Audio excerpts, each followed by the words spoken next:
Obama speech from the 2004 Democratic National Convention keynote speaker. On behalf of the great state of Illinois, crossroads of a nation, land of Lincoln, let me express my deepest gratitude for the privilege of addressing this convention. Tonight is a particular honor for me because, let's face it, my presence on this stage is pretty unlikely. My father was a foreign student, born and raised in a small village in Kenya.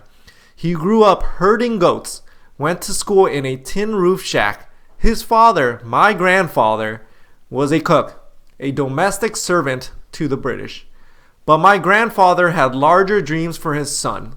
Through hard work and perseverance, my father got a scholarship to study in a magical place, America, that shone as a beacon of freedom and opportunities that so many who had come before. While studying here, my father met my mother. She was born in a town on the other side of the world, in Kansas. Her father worked on oil rigs and farms through most of the Depression.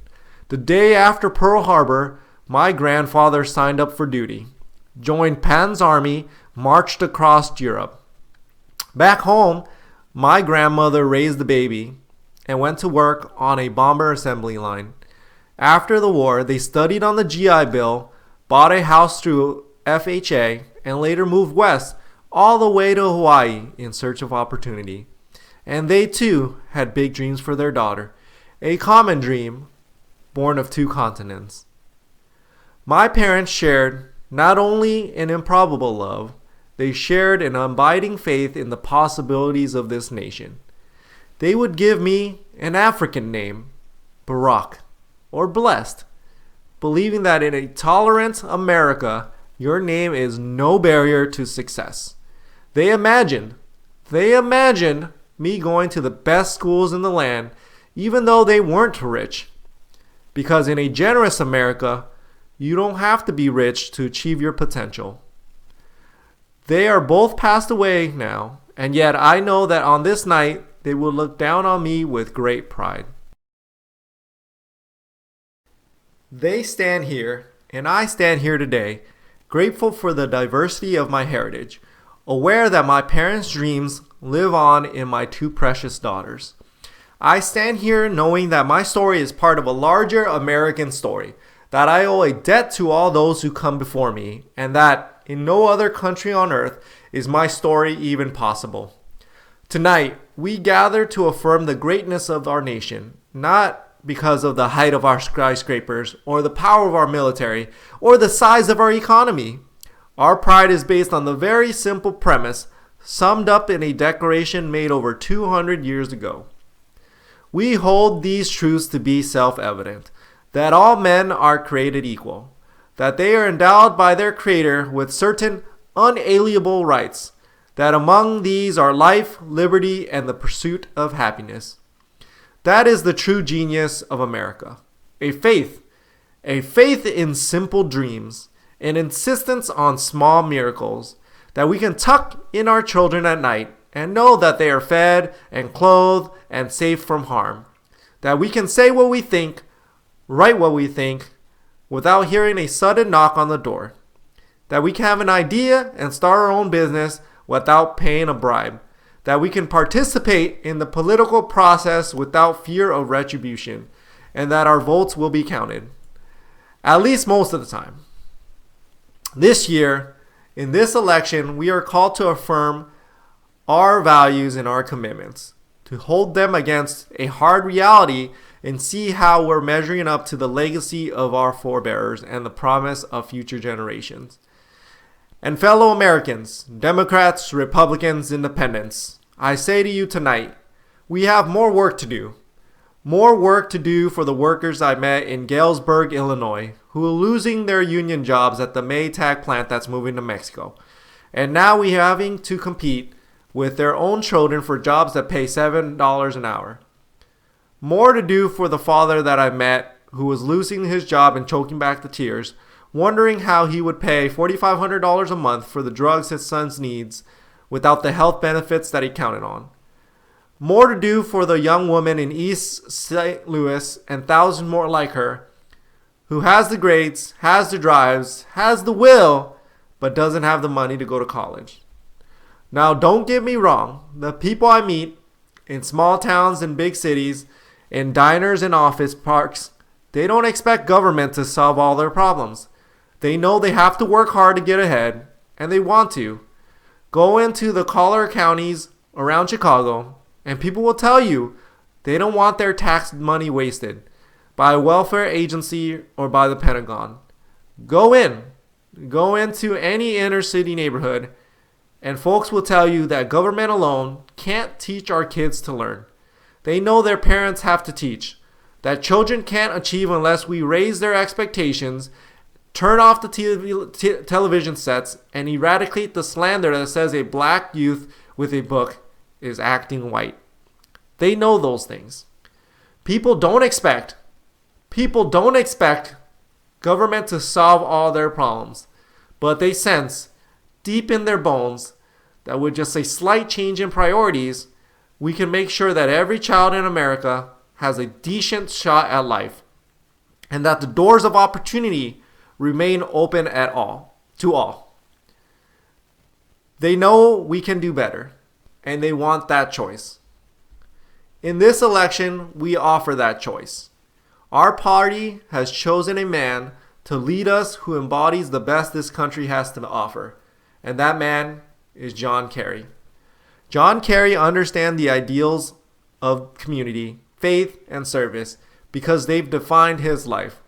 From his heroic service to Vietnam, to his years as prosecutor and lieutenant governor, through 2 decades in the United States Senate, he's devoted himself to this country. Again and again, we've seen him make tough choices when easier ones were available. His values and his record affirm what is the best in us. John Kerry believes in America, where hard work is rewarded.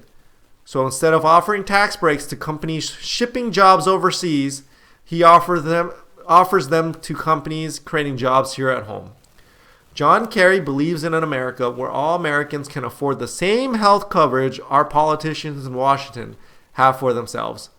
John Kerry believes in energy independence, so we aren't held hostage to the profits of oil companies or the sabotage of foreign oil fields. John Kerry believes in the constitutional freedoms that have made our country the envy of the world, and he will never sacrifice our basic liberties nor use faith as a wedge to divide us. And John Kerry believes that in a dangerous world war must be an option sometimes, but it should never be the first option. You know, a while back I met a young man named Seamus in the VFW Hall in East Malone, Illinois. He was a good-looking kid, 6'2", 6'3", clear-eyed with an easy smile. He told me he joined the Marines and was heading to Iraq the following year. And as I listened to him explain why he'd enlisted, the absolute faith he had in our country and its leaders, his devotion to duty and service, I thought this young man was all that any of us might ever hope for in a child. But then I asked myself, are we serving Seamus as well as he is serving us? I thought of the 900 men and women, sons and daughters, husbands and wives, friends and neighbors who won't be returning to their hometowns. I thought of the families I've met who are struggling to get by without a loved one's full income, or whose loved ones had returned with a limb missing or nerves shattered, but still lacked the long-term health benefit because they were reservists. When we send our young men and women into harm's way, we have a solemn obligation not to fudge the numbers or shade the truth about why they're going, to care for their families while they're gone, to tend to the soldiers upon their return, and to never go to war without enough troops to win the war, secure the peace, and earn the respect of the world. Now let me be clear. Let me be clear. We have real enemies in the world. These enemies must be found. They must be pursued, and they must be defeated. John Kerry knows this, and just as Lieutenant Kerry did not hesitate to risk his life to protect the men who served with him in Vietnam, President Kerry will not hesitate one moment to use our military might to keep America safe and secure. John Kerry believes in America, And he knows that it's not enough for just some of us to prosper. For alongside our famous individualism, there is another ingredient in the American saga. A belief that we're all connected as one people. If there's a child on the south side of Chicago who can't read, that matters to me, even if it's not my child. If there's a senior citizen somewhere who can't pay for their prescription drugs and having to choose between medicine and the rent, that makes my life poorer, even if it's not my grandparents. If there's an Arab American family being rounded up without benefit of an attorney or due process, that threatens my civil liberties. It is that fundamental belief I am my brother's keeper. I am my sister's keeper that makes this country work. It's what allows us to pursue our individual dreams and yet still come together as one American family. E pluribus unum. Out of many, one. Now, even as we speak, there are those who are preparing to divide us, the spin masters, the negative ad peddlers who embrace the politics of anything goes. Well, I say to them tonight, there is not a liberal America and a conservative America. There is a United States of America. There is not a black American and a white American and a Latino American and an Asian American. There's the United States of America. The pundits like to slice and dice our countries into red states and blue states. Red states for Republicans, blue states for Democrats. But I've got news for them, too. We worship an awesome God in the blue states. And we don't like federal governments poking around in our liberties in the red states. We coach Little League in the blue states. And yes, we've got some gay friends in the red states. There are patriots who opposed the war in Iraq, and there are patriots who supported the war in Iraq. We are one people, all of us pledging allegiance to the stars and the stripes, all of us defending the United States of America. In the end, that's what the election is about. Do we participate in politics of cynicism, or do we participate in the politics of hope? John Kerry calls on us to hope. John Edwards calls on us to hope. I'm not talking about blind optimism here.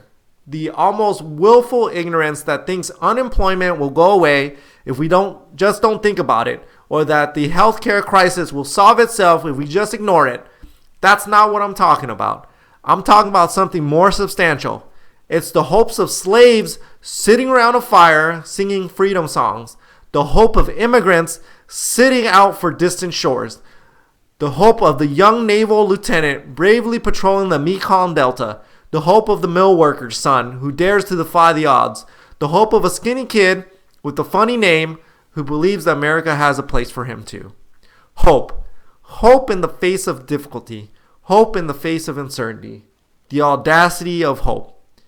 In the end, that is God's greatest gift to us. The bedrock of this nation. A belief in things not seen. A belief that there are better days ahead. I believe that we can give our middle class relief and provide working families with the road to opportunity. I believe we can provide jobs to the jobless, home to the homeless, and reclaim young people in cities across America from violence and despair. I believe that we have the righteous wind at our backs, and that as we stand on the crossroads of history, we can make the right choices and meet the challenges that face us. America, tonight, if you have the same energy that I do, if you feel the same urgency that I do, if you feel the same passion that I do, if you feel the same hopefulness that I do, if you do what we must do, then I have no doubt that all across the country, from Florida to Oregon, from Washington to Maine, the people will rise up in November, and John Kerry will be sworn in as president, and John Edwards will be sworn in as vice president, and this country will reclaim its promise. And out of this long political darkness, a brighter day will come. Thank you very much, everybody. God bless. Thank you.